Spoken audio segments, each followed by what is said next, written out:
So, ito yung tricycle natin. So, good day mga kapantra. Ito ang ating tricycle.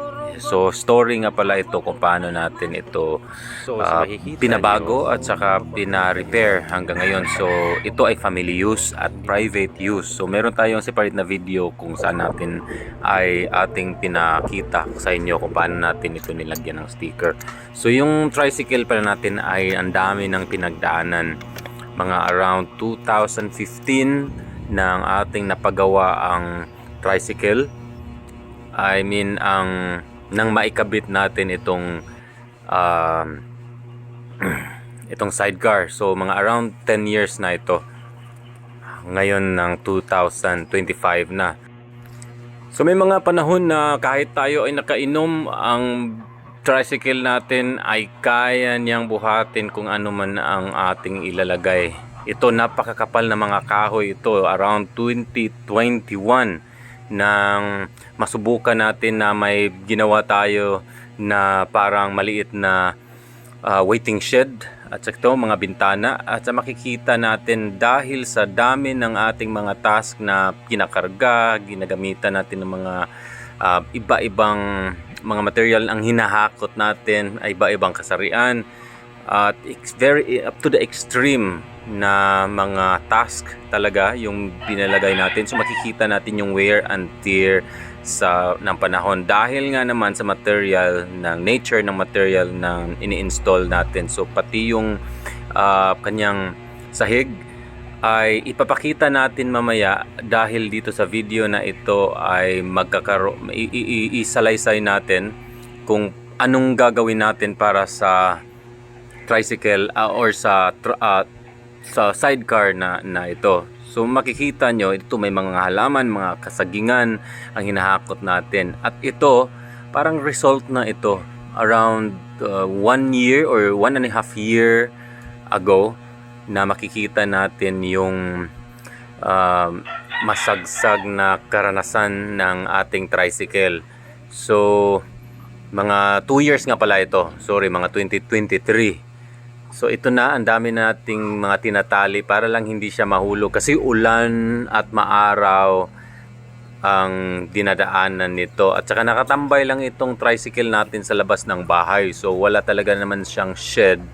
Siguro pagkatapos nitong video ay by parts nga pala ito. So ito ay isang first part pa lang. So para rin siyang mga components ng tricycle katulad itong upuan na kailangan mo naman talaga siya na papalitan, yung mga parts katulad ng chain, yung mga kadena, yung gulong ay pinapalitan talaga. So itong bubong medyo masabi natin na nakapag service talaga siya, pero for now babay muna tayo at ito yung mga huling sandali last year 2024 nang na-record natin itong pinakahuli na mga sandali bago siya natin i-restore at ipapadala. So ang gagawin nga pala natin dito sa tricycle is gawin nating steel top. So kitang-kita nyo kung gaano siya ka guspat, gaano siya ka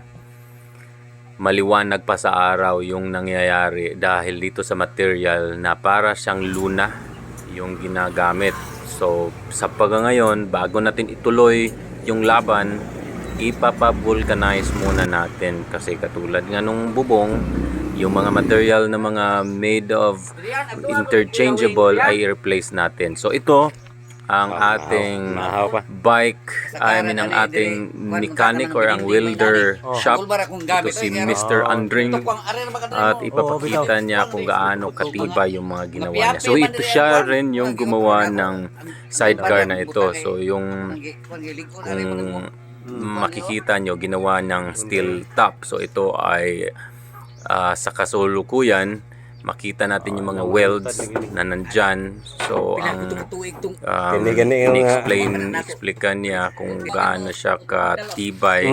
Yung paggawa niya dati ay naglast talaga until 2010. So pati yung pagkapintura niya dito sa harapan, kung hindi lang talaga siya kinalawang yung ibang part na yung nabubundol, pati yung mga na-scratch ay kitang-kita na maganda talaga yung pagkagawa.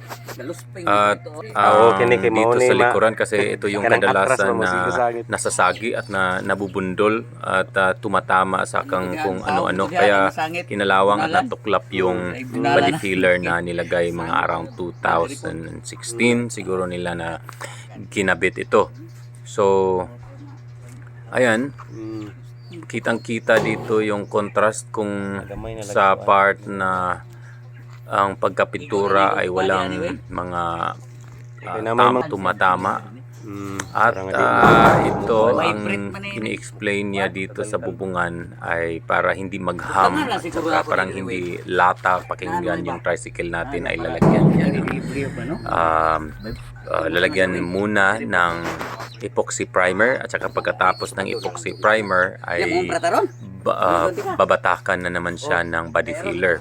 So yung mga body filler at saka mga materials, yung urethane na gagamitin natin ay ipapakita natin mamaya kung ano yung mga brand at saka yung pinaka the best para sa budget nyo at the best din na subok na mga materials na kanyang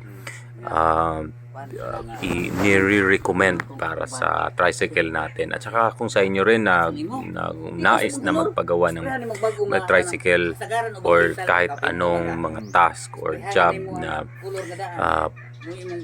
about sa pagpipintura ng sasakyan or mga tricycle or bisikleta o motorsiklo, ay siguro makakatulong itong video na ito kasi makikita natin na subok na. At kung ayan, parang yung pagkapintura ng tricycle ay makikita natin. So ito yung lista. Ito yung lista ng manok. Ito yung mga materyales na i-recommenda nila. So atsara muna tayo, deliver muna tayo ng itong Woodwood Balanghoy kasi Holy Week. So pagkatapos ng Holy Week, ayan, bumanat na naman tayo muli. Bumili na tayo ng body filler, ang laman nitong box at kahon natin. So pagkatapos talaga ng Holy Week ay bumili tayo ng Domino. Hindi natin ito mabuksan at hindi natin ito mapakita, pero mamaya mapakita natin kung anong itsura ng box ng Domino. So marami tayong dinala na paper at saka i-itemize natin or i-specific natin mamaya kung ano yung mga liha. Yun yung mga liha, yung mga sandpaper ang laman nun, at saka mga papel para sa pagpipintura. So i-fast forward na natin ito kasi hindi na natin mahintay ng matagal ang pagpasimula na pagpipintura na ito. So ito nga pala ay motorsiklo na STX natin. So meron tayong ibang video na ipapakita kung paano ito natin simulan. Around 2021 nang mabuild natin itong semi-scrambler na hindi matapos-tapos. Itong STX Yamaha na nakapag-akyat na ng maraming mga kabundukan dito sa Malipitan at saka sinanay natin itong motor. Pinaikot-ikot natin dito sa mga lugar ng mga liblib at saka ito na, nakarating na tayo dito. So yung steel top nga pala ay napinturuhan niya na ng dinalhan kasi natin before ng Holy Week ng epoxy primer na black at saka yellow. So parang mini-mix na lang niya, so kaya nagiging parang abo, hindi siya pure black. So ito yung hitsura ng Domino. So ito yung Easy Tight at saka yung ibang brand na nandyan. Ayan, so yung McGill's nga pala, ito yung brand ng epoxy primer at babatakan niya yan. So balik muna tayo ngayon dito sa ating STX. So ang part 2 nga pala nito ay sa susunod.